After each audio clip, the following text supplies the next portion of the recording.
Yasas Filaraquia, bienvenidos una vez más a este vuestro canal dedicado a la cultura griega. Y hoy vamos a volver a unir la Grecia moderna con la Grecia antigua. Me pedís mucho que hable de la Grecia antigua, pero yo os digo, de eso hay tropecienta información, tanto por internet, hay libros, hay de todo. Y prefiero hablar de la Grecia contemporánea o incluso desde la época medieval. No me importaría hablar porque es muchísimo más desconocido, pero de la Grecia antigua o la Grecia clásica es que eso de ahí hay muchísima información. Pero hoy os trato de un tema que, como habréis visto en el título, es un sistema numeral utilizado por los griegos antiguos que a día de hoy se sigue utilizando en Grecia. Así que vamos a unir estas dos épocas distintas de la historia en este vídeo. Y antes de ver el sistema numeral empleado ahora, vamos a ver el sistema anterior. Es el sistema ático, desarrollado sobre el siglo VII a.C. y es un sistema numeral decimal muy similar al romano, al funcionamiento del romano y la estructura y el concepto de la numeración romana. Lo que hacían los griegos es dar una letra a varios números. Sería al 1, que sería una i, al 5, que sería una pi, al 10, que sería una delta, al 100, que sería una ita, al 1000, que sería una ji, y a los 10.000, que sería una mi.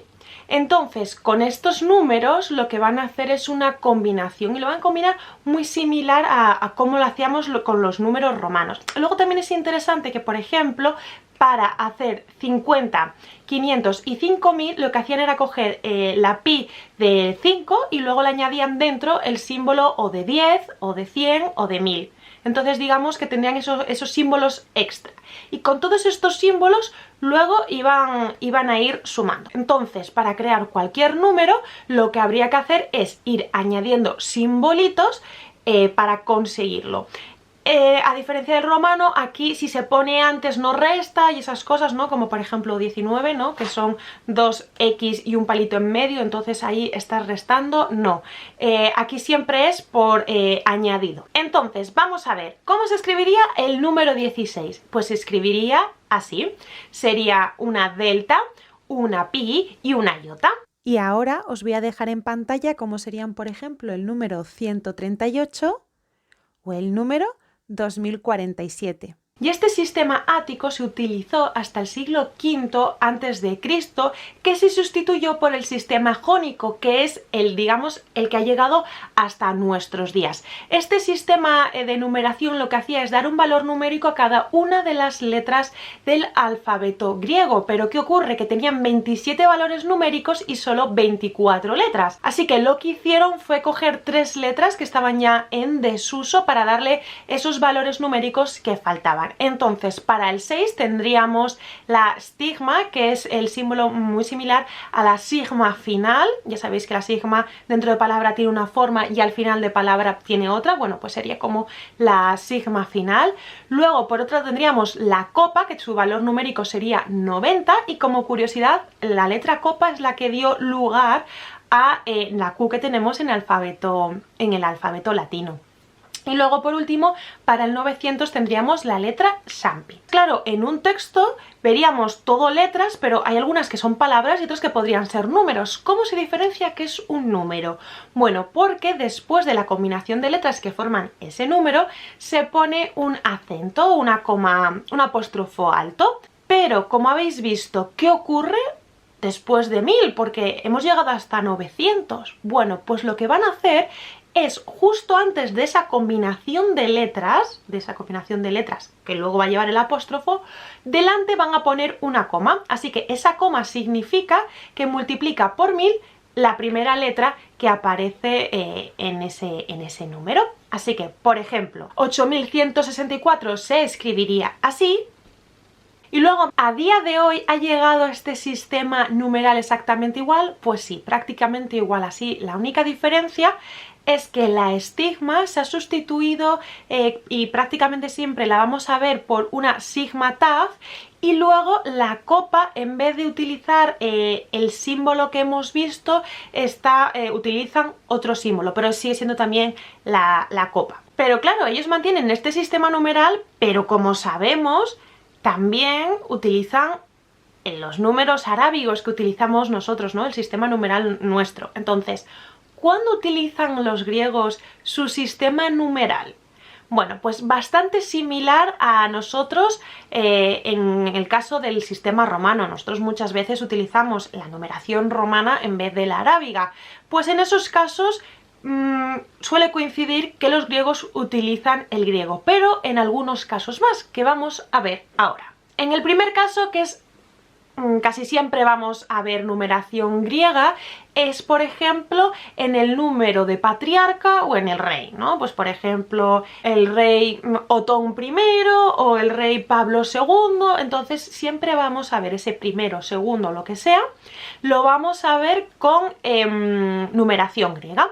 Y algo muy interesante con el tema de los reyes es que durante el siglo XIX y a principios del siglo XX, os voy a poner foto por aquí porque es muy interesante que en las monedas la numeración del rey viene con el sistema griego, pero en vez de utilizar un apóstrofo alto, utilizan una exclamación para indicar que es un número.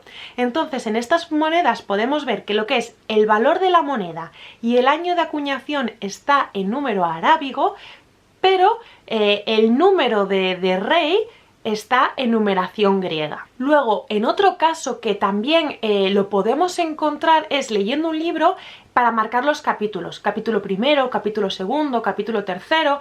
Aquí no es como una regla fija como en el caso de los reyes, es un poco a gusto del escritor y del editor, porque podemos encontrar números arábigos, números romanos también, pero también números griegos. De hecho, yo en bastantes libros he visto la numeración griega. En otro ámbito bastante común de encontrar lo que es la numeración griega es en la organización de oficinas y departamentos de la administración pública.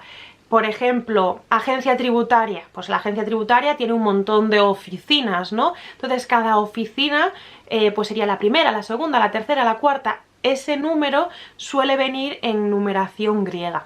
O por ejemplo, departamentos, ¿no? Por ejemplo, el departamento de arqueología, como Grecia tiene tantos yacimientos arqueológicos, todo el mundo de la arqueología está dividido en diferentes departamentos a lo largo de todo el país, y también se organizan por el primer departamento, el segundo departamento, el tercer departamento, y van con numeración griega. En otro ámbito en el que se utiliza la numeración griega, por ejemplo, es en el número del año escolar. Me refiero, por ejemplo, primero, segundo, tercero, cuarto, quinto, sexto de primaria, primero, segundo, tercero, cuarto de secundaria. Ese primero, segundo, tercero también suele ir en numeración griega. Y también utiliza la numeración griega, por ejemplo, los cuerpos del ejército, el primer cuerpo, el segundo cuerpo, el tercer cuerpo, y eso se utiliza en numeración griega. Pero, por ejemplo, el número del batallón se utiliza en numeración arábiga, y luego la división en número romano. Así que puede ser, me lo estoy inventando, que yo no sé la organización, o sea, no sé el volumen de los batallones que tiene el ejército griego, pero por ejemplo, puede ser del batallón 35, división 2, cuerpo primero, ¿no? Y entonces sería alfa. Por ejemplo, es un ejemplo. Y sí que pues es muy curioso esa utilización de ambos sistemas, o en este caso incluso de 3 sistemas de numeración diferentes. Y este sistema de numeraciones diferentes también se puede encontrar en edificios. Por ejemplo, en algunos sitios las plantas, el número de pisos, el número de plantas, pues puede ser en número arábigo, pero en otros puede ser con la numeración griega. Pero si, por ejemplo, es un edificio de oficinas, puedes encontrarte el número de la planta en numeración griega, pero el número de la oficina en alfabeto, o sea, en numeración arábiga. Ejemplo, planta 4, oficina 6. Entonces, 4 de planta cuarta sería con numeración griega, pero luego el número de la oficina en numeración arábiga. Y bueno, estas son las situaciones en las que yo creo que es más común que nos encontremos la numeración griega. Pero si creéis o sabéis que nos podemos encontrar esta numeración en otros ámbitos así diferentes que también sea bastante común, por favor dejádnoslo en los comentarios para que así todos aprendamos. Y ya solamente para terminar, antes de despedirme, deciros que este sistema de numeración en el que se da un valor numérico al alfabeto no es único del alfabeto griego. Luego hay otros sistemas de numeración, por ejemplo, como el hebreo, el cirílico, el armenio, que se basa también en este sistema. Entonces, por si queréis echarle un vistazo y os apetece investigar sobre ellos, bueno, pues ahí os dejo la pista. Y nada, espero que os haya gustado. Si es así, por favor, dadle a like. Y nosotros nos vamos a ver muy pronto en un próximo vídeo con un tema que yo creo que os va a gustar mucho. Así que nada, nos vemos el próximo domingo. ¡Ya!